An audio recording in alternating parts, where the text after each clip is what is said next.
It's absolutely free of charge.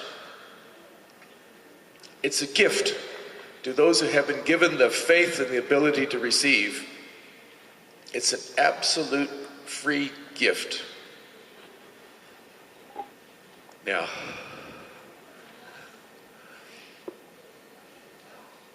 what I covet myself is that gift.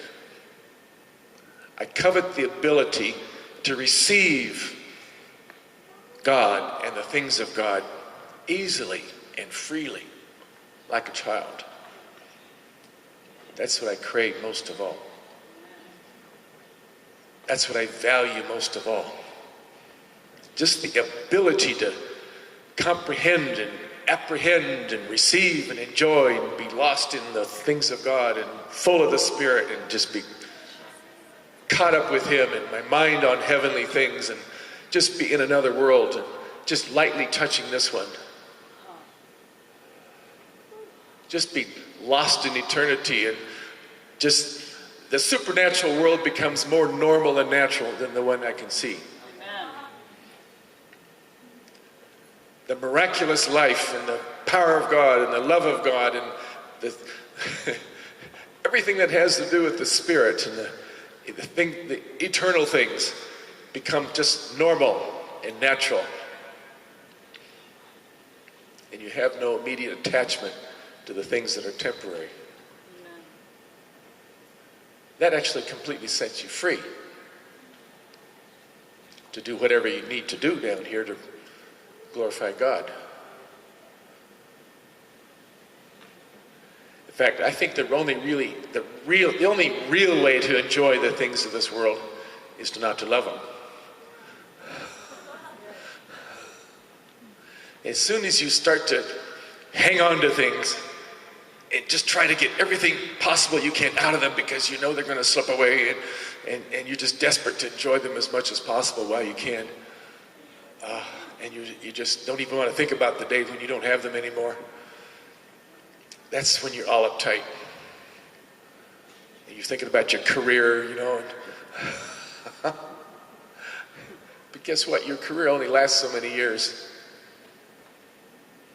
When I was a kid, I wanted to be like Bob, a jet pilot. I wanted to, so I could be an airline pilot, and a scientist, and an engineer, and an artist, and a photographer, and a movie maker, and a skier, and I had a million interests. I was riding a ski lift once in a ski resort in Southern California, and I was sat next to a guy who was really upset. He was really upset. Why? Because there are so many sports in the world and he didn't have time to enjoy them all. He was a skier and a surfer and a river rafter and a marathoner and a this and a that and he was just freaking out because he was just traveling to different parts of the country to just do this and that, and he's just running out of time to enjoy them all. He was so upset. And I began to get a little upset in science because there's so many fields of science. There's so many things to learn. There's so many things to pursue. There's so much to study. And you only have 4 years to cram in everything you want to know. You have to pick classes. You have to pick interests. And I liked them all. And I just wanted to learn everything. And you've only got 4 years to do it. And it got me all stressed out. You just want to learn everything. You're interested in it. You don't want to miss out on anything. Well, now guess what? All my friends that actually did become jet fighter pilots and airline pilots are retired. And their life is over. And they're bragging on Facebook that the most strenuous thing they have to do anymore now is to shuffle between the bedroom and the living room. And I'm thinking, wow, they had all that passion and all that interest, and oh, they got the desire of their heart, they got their dream job, and now they're shuffling between the bedroom and the living room. It's over. And that's true of I had a really good friend in missionary high school. His name was Ian McGilvery. He was one of my best friends. I just loved him. He was really sharp and bright and fun and sarcastic and critical and cynical, just like me in those days. He's so much fun. I used to go over to his house and talk all night about everything except God. And he was one bright cookie. He got a perfect math score in SAT, like a lot of guys around here. And he got his dream job, scholarship he was Canadian, so he went to the University of British Columbia, and he got a dream job with General Electric. And he had a brilliant career. He was a missionary kid, but he was far more interested in his brilliant career than God. And he just ditched his faith completely, ditched his missionary heritage completely.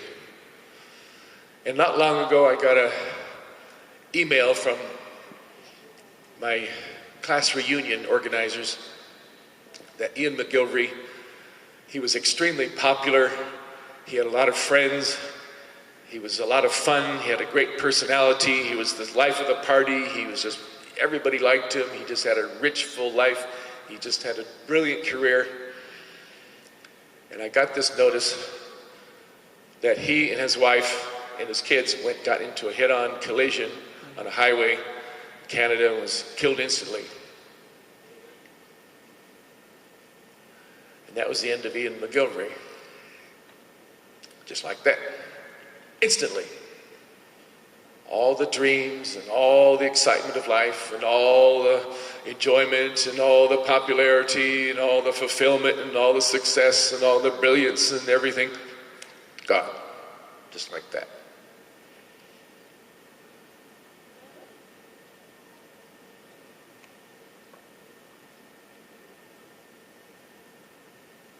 So, my friends are mostly retired or dead.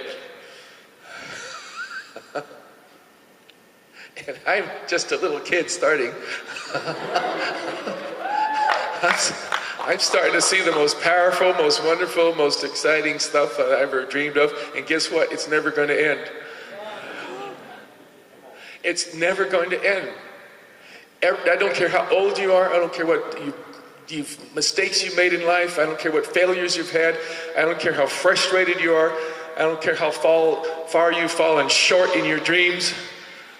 In Jesus, you're just beginning.